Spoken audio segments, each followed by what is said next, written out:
I've been dancing in my room. Сайн байна уу Бамми TV-ийн өнөөдөр та бүхэндээ өв залгамжлагчийн сонголт кино ярьж хөөр бэлдсэн байна. Бидэнтэй хамтаагаарай. Шин Чиншүү бол шин группийн цорын газар залгамжлагч. Эмэгтэй учраас гэрлэж хүүхэдтэй болсны дараа бүтэн групп компани удирдах хэцүү гэж аав нь санаа зовон тасрамжийн газраас 3 эрэгтэй хүүхэд өргөж аван ирээдүйд энэ гураас нэгийг нь сонгож гэрлээд хамтдаа шин группийг удирдаарай гэв. 3 хүүг аав нь хамгийн сайнаараа өсгөн хүмүүжүүлж Чиншүүж өөрийн гэр бүл шигээ ханцаар ирсэн.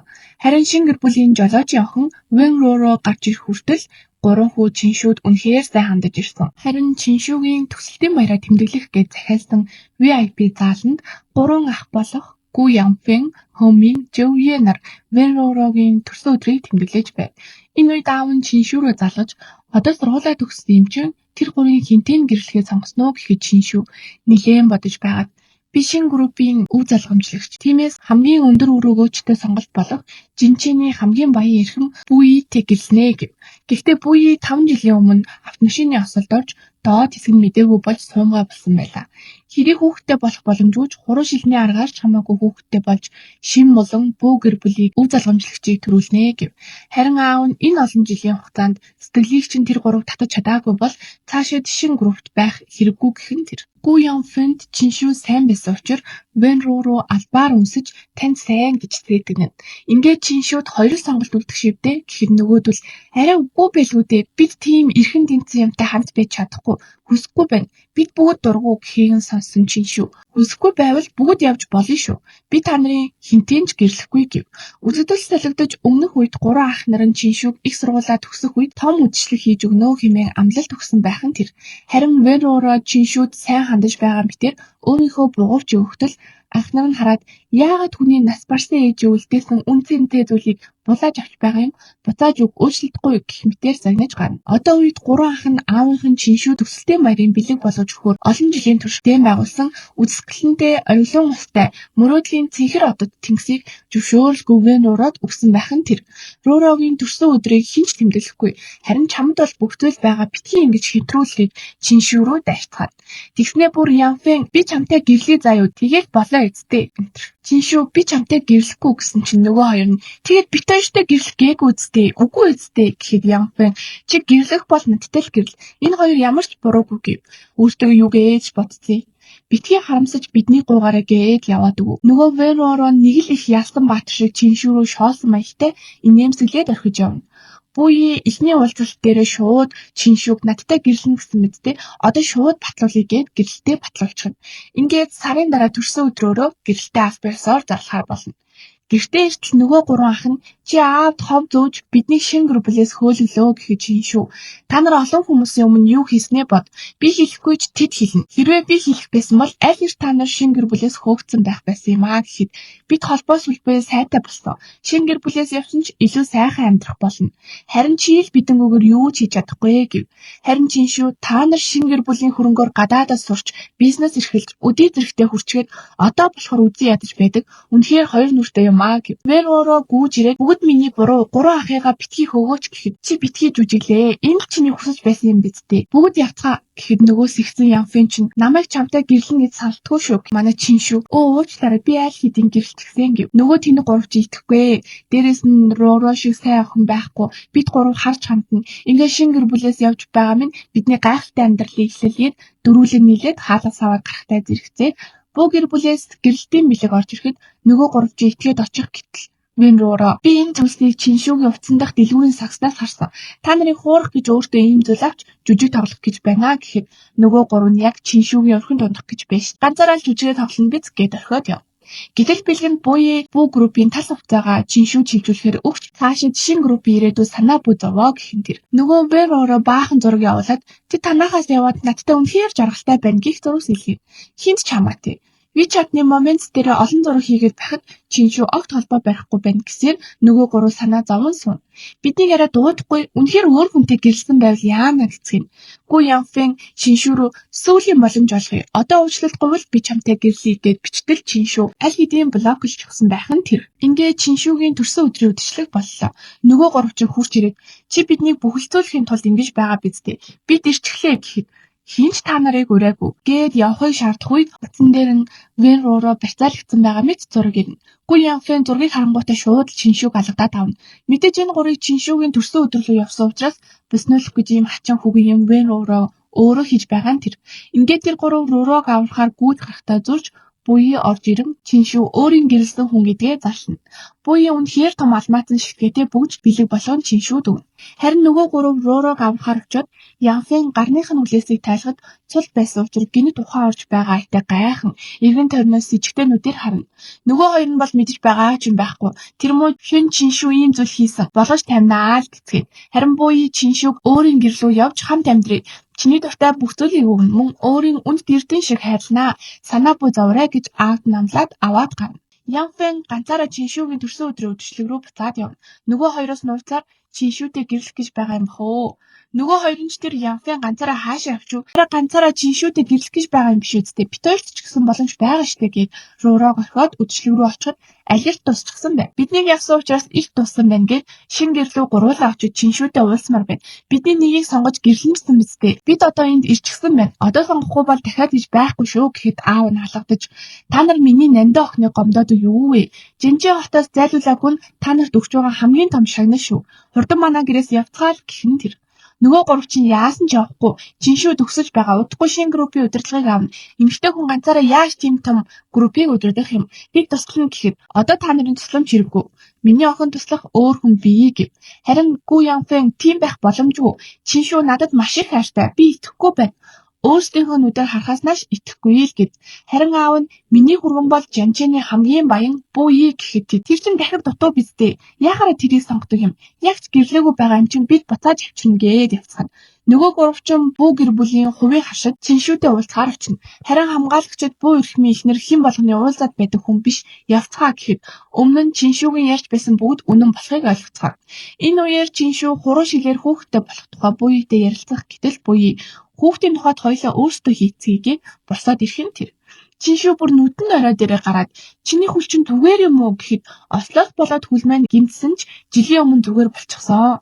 Би зүгээр л алхахаас салхураад тэрэгцэрт хэрэглэж байсан юм. Гадуур ярилцдаг цуу яриа бүгд худлаа гэх юм тэр шүү. Гадаа нөгөө гурван азгүй амьтад Чиншүү гэрэлтийг чи хариулж байна гараад ир гэж орилсоор. Бүр үүр цайдал гадаа байсан байвал яах вэ? Сүүлдээ буйыг гарч ирэхэд өчигдөр шөнө та хоёр юу хийсэн? Чи албаар ингэсэн үү гэхэд чи бас ойгүй тэнэг биш юм аа гэж хэлвүүгүй юу? Янфэн шууд зохих гэж гардаалах нь тэр. Буй бултаад эргүүлээ зохиж унаахад Чиншүү гарч ирээд болцгоо. Яаж миний нөхрийн гарыг өвтгөж чадаж байна та нар гээд нүднийх нь өмнө хоёлаа эрхлэлтэх нь тэр.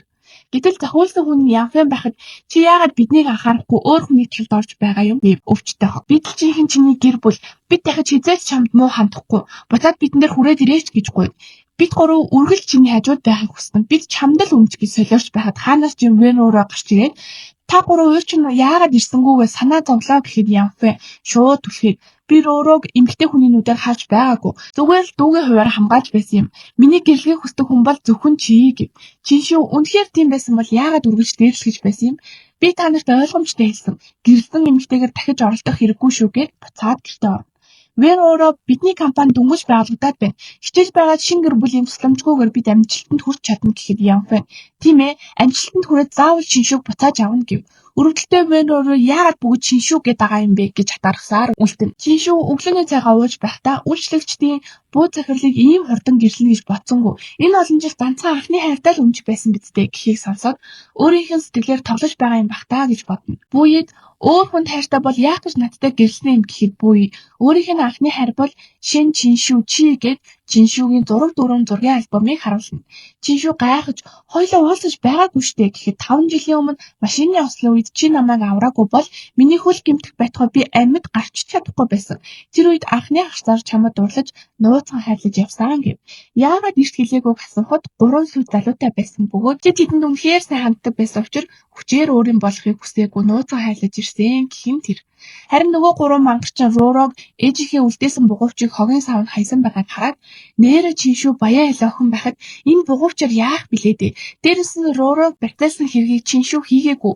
Тэгээд Чиншүү баяа хэл ирэх охин шиг биш үргэлж ийдэг байсаар ирсэн.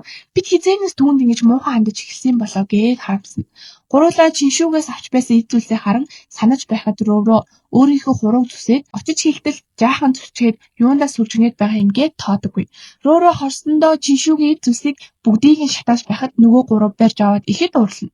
Рoro өмнө шиг тэр та гурвгүйгээр хинч биш.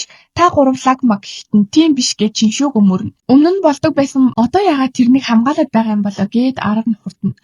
Янфэн Ророг маргааш эндээс нүү Чиншүү буруу ойлгоно гэхэд Янфэний дарсанд мансууруулах бод солиод уулгана. Чи минийх болох ёстой гэд ярихад Янфэн шууд өөрийгөө зүсэж цуцаа гарган мансууруулах бодсын нөлөөг багасгана. Харин нөгөө хоёр нь Янфэний уух зүйл мансууруулах бодис хийж байгаа хяналтын камерын бичлэгийг үзүүлэн чи биднийг анхнаас нь мангартуул өөрийнхөө нөлөөнд автуул Чиншүү чамайг дээлгсэн гэж итгүүлсэн. Тэр чамайг барьцаасан гэдэг үед чи өөрөө худлааж үжигсэн нотлох камерын бичлэг бид олсон гэхэд боломжгүй. Тэнд ямар ч камер байгаагүй би шалгасан гэд хэрэгэлчлэх нь тэр. Нөгөө гурав бүх үннээ хийлгэж сүрдүүлэхэд Рoro усан сан руу өөрөө унаж хувцаа өөрөө урсан. Чиншүү түлхээгүй. Бас ээжэн бугавчийг би өөрөө өгсөн. Шатрууч би өөрөө унсан гэхэд манай тэнэг гурав ойлгож гимгүү Чиншүүг байн буруутгаж хүчээр ууршилт гуйлгуулдаг байсан байна гэд гимшиж Ророг хөөж явуулна. Мөн бурууга хүлээж байгаа бичлэгийг нь интернетэд цацаж хүмүүс жолооч охин итгэж өв залгамжлагчийг алдсан байна гэж шуурж байх нь тэр. Харин нөгөө гурав чинь Чиншүү дээр ирж нэг нэгээрээ уучлалт гуйгаад л өмнө нь өгдөггүй байсан юмнуудаа өгөөд л мэдээж юу гэж авах вэ? Хинт чирэггүй Рорудаа л үг гээд халгаахгүй. Ингээд хандивын дуудлага худалдаанд буюу Чиншүүгийн загварыг нь гаргаж хийсэн хүзүүний зүйлтийг зархаар болно. Өмнө нь би ганцаараа харж биширдэг байсан бол одоо олон нийтэд харуулах цаг болсон гин. Нөгөө талд нөгөө гуравчин энэ дуудлага худалдаанд Чиншүү оролцсон гин. Хэдүүлж бас оролцож дуртай зүйлийг нь авч өгье гэд очино. Ингээд Чиншүүгийн хийсэн зүйлд гарч ирэхэд нөгөө гурав загварыг нь гаргасан гэхийг сонсоод алмаархан тэр. Ийм авьяастай байсныг ногт анзаараагүй юм байна гэхэд өмнөх үед Чиншүү өмнөд идлийн загвар зохион бүтээж байхад Рoro булааж аваад ямар гоё юм бэ таалагдж байна гэхэд нөгөө тэнэг гурав Roro таалагдж байна гэж байна. Чи нэмээд илүү гоё болоо гэж байсныгаа санана. Тэгээд энэ зүйлийг авчвал зүрхийг нь эргүүлж чадна гэж бодоод дуудлага худалдаанд оролцдогч юу гээл буюу ихнэр хаямыг эднэрт алдах вэ? 3 тэрбумаар авах нь тэр. Нөгөө гуравчин бууж өгөхгүй. Бид Ророг шийтгсэн. Бурууг нь хүлээлгэсэн. Чи бидний хувьд үн цэнтэй нэгэн гэхэд намайг шархлуулсан хүн бол Roro биш та нар. Тэгээд би гэрэлсэн өдрөөс эхлээд та нар надтай танихгүй хүмүүс болсон гээд явна. Харин буюу та гуравт баярлдаг шүү. Тэнийг сохроосоо болоод Чиншүүг алдаж харин би өөрийн болгосон.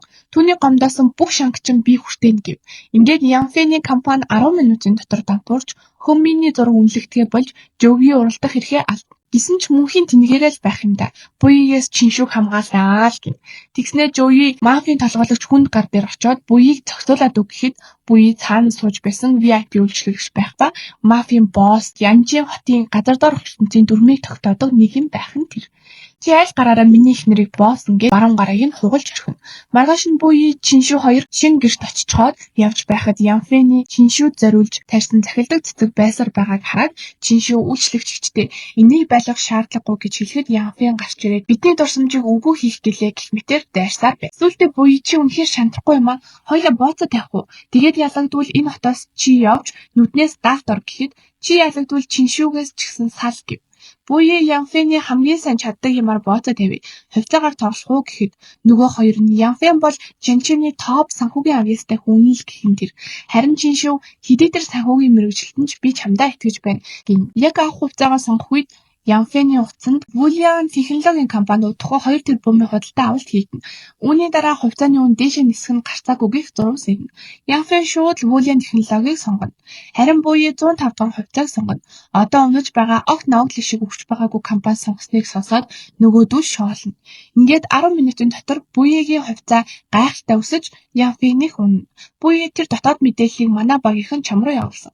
Чи ямар ч анхан шатны шинжилгээ хийлгүй дотоод мэдээлэлд итгэж сонголт хийчихэд санхүүгийн суу тухайтан гэж хэлэхгээ юу болж үзэх гэхэд Янфэн одоо би амьдралаараа бооцоо тавь. Чиншүү байхгүй бол угаасаа миний амьдрал утахгүй гээд буйдээ уралдааны машинаар уралдахаар болно. Уралдаан эхэлтэл Рoro санаатаагаар буйг осолдуулж Чиншүүд хайртай хүний алдах ямар байдгийг мэдрүүлнэ гэд осол хийхээр төлөвлөсөн байхад нь Чиншүү буйгийн машины өмнө зогсож хүчээр уралдааныг зогсооно. Харин төлөвлөгөөг нь ураасанд бүүрж их урлан утга бариад Чиншүү рүү дайрахад 3 анхан авгана.